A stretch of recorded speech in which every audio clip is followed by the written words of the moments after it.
At this point guys, after 5 minutes sa pagkulo niya, ihalo natin yung ating ampalaya. Yan. Yung ampalaya natin. Parang na-steam lang yung ampalaya natin dyan. What's up guys? And for today's vlog, magpapaksi tayo ng isda. Yan o. Budas. Sa amin itong tawagin. Sa Maral siguro to sa Tagalog. Iwan ko kung anong tawag ito. Basta yun na yun. So ipapaksi natin ito guys. Ayan, with oyster sauce. Ampalaya. So tara, samahan nyo guys mag-prepare at iluto natin itong paksiw with ampalaya. Let's go!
Pepper na po. Okay, lamasers, isda, and ampalaya. So, ayan na po. O yan, ito na po yung ating mga recado na lulutuin. Na-prepare na po natin. So, i-prepare na po natin sa ating lutuan. Let's go! Paksiw na isda. Guys, ipasok na natin yan sa kaldero, sa ating lutuan. So, yung diskarte ko guys, nilalagyan ko muna siya ng recado sa ilalim. Yan, bago yung kaldero na lulutuan natin. Yan, nilalagyan ko siya para yung katas ng ating lamasers, recado, susuot na sa laman ng isda. Yan. Huwag natin ikat to. Ayaw kong ikat. So, yan na lang. Sistema. And then, saka pati maglagay ng mga recado natin. Sibuyas, bawang, at saka luya. Yan. Hindi ko na siya ihalo. So, magkalasa na siya. And then, yung ampalaya guys, may ako na siya ihalo pagka kumulo na yung natin. Pagka kumulo na yung, kasi medyo matagal pa maluto yung isda eh. Yung ampalaya, madaling maluto lang yan. So, lagyan natin ng sili. Siling haba yan. Then, paminta. Lagyan ng paminta.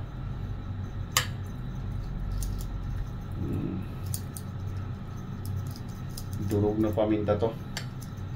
Black pepper powder. So, ayan. Lagyan natin para medyo manghang. And then, lagyan tayo ng suka. Si paksa eh. Suka yan, tirada. Semi adobo to eh. Semi adobo. Kasi maglagay tayo ng tuyo at saka oyster sauce. Konting oyster sauce lang. Then tuyo. Para may kulay. Ako nang maputla. Parang adobo na to eh.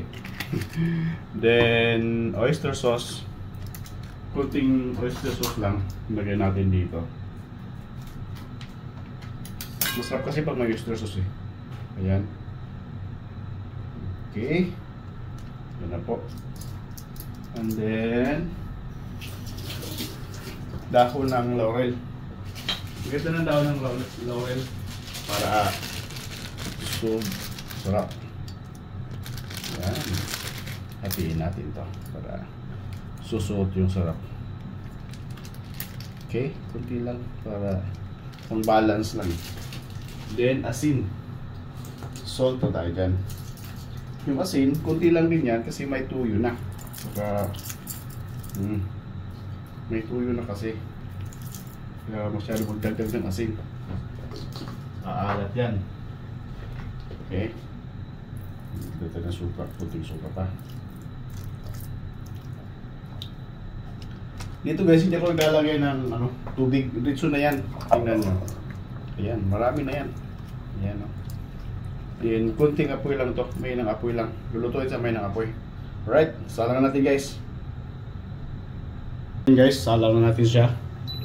Ayan. Whoops.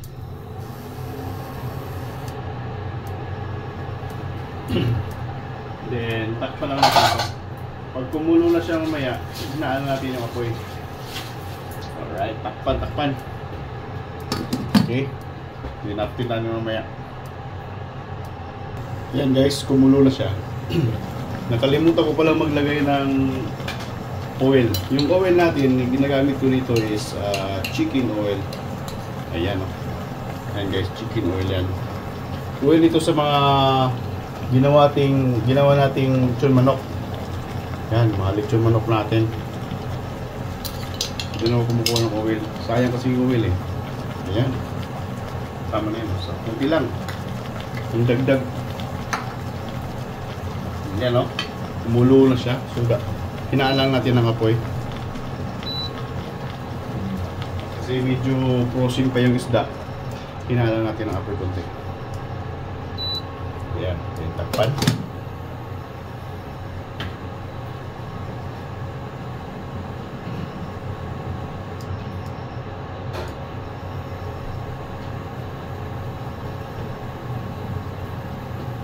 So yan lang siya guys. So yung pagluto ng paksiw, madali lang yan. Diskarte na lang. And then mamaya mga 3 minutes ihalo natin yung ating ampalaya. At this point guys, after 5 minutes sa pagkulo niya, ihalo natin yung ating ampalaya. Yan. Yung ampalaya natin. Parang na-steam lang yung ampalaya natin dyan. Hindi susuot yung mga yung mga ricado sa kanyang laman. Kasi parang sa steam na lang siya. Paibabaw ba sa Bisaya. Ayan. So 3 minutes to 4 minutes luto na itong ampalaya natin guys. Kaya pwede na ito lantakan. Kaya mamaya check natin ito. Yan, ampalaya. Dami. 2 piraso to, pero isa lang piraso lang kinuha ko kasi malaki yung isa. Kaya ito na lang. Then check it out mamaya. Update natin. Solve na ito. Goods na ito guys. Alright. Okay. Yan. Update mamaya. Hindi pa na pala natin natikman yung sabaw guys. Tikman natin yung sabaw ng paksiw natin. Kung maalat o matabang ba. Yan o. Wow.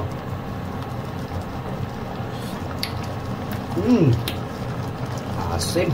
Sarap ng asim. Wah. Salita lang ito. Ganyan na lang yan o. Sumin natin. Wow. Yan guys o. Paksiw. Yan o. Sabaw sa ilalim.